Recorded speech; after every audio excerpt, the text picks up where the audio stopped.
magnitude 5.6 na lindol ang Isabela. Lubog pa rin po sa baha ang ilang kalsada sa Quezon City. Naramdaman na nga sa Sarangani, General Santos at ilang karatig na probinsya ang magnitude 6.8 na lindol. In a single moment, everything can change. Are you prepared?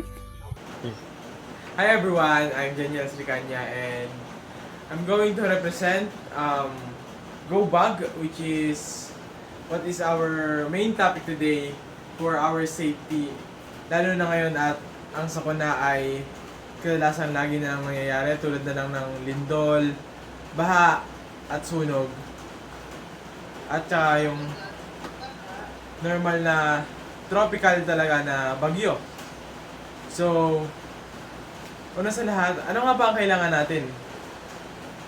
Una sa lahat, ang mga kailangan natin na dalhin para tayo ay makasurvive sa mga sakuna na pwede natin matamasa sa mga susunod na araw or taon.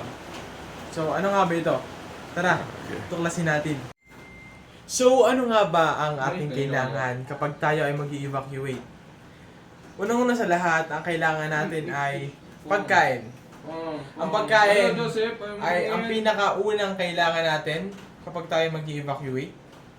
Sumunod naman ay ating mga personal na gamit. Tulad na lang ng sabon, shampoo at pangsipilyo. At kailangan din natin ng pamalit. Unang-una sa lahat, kailangan natin ng pamalit. At hindi rin mawawala ang ating first aid kit na magiging kasangga natin kapag tayo ay galusan.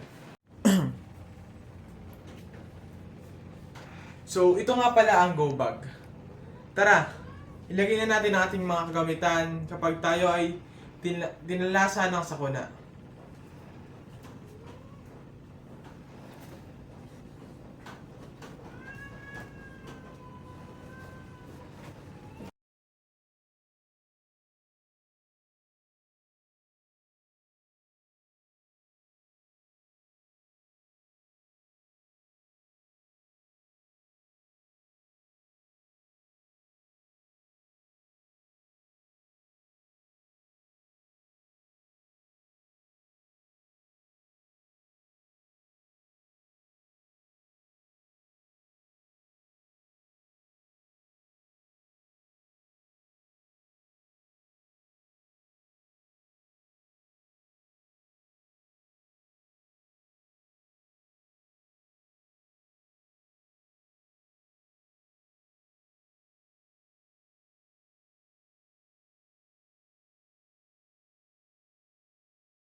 So ito ang ating Go Bag.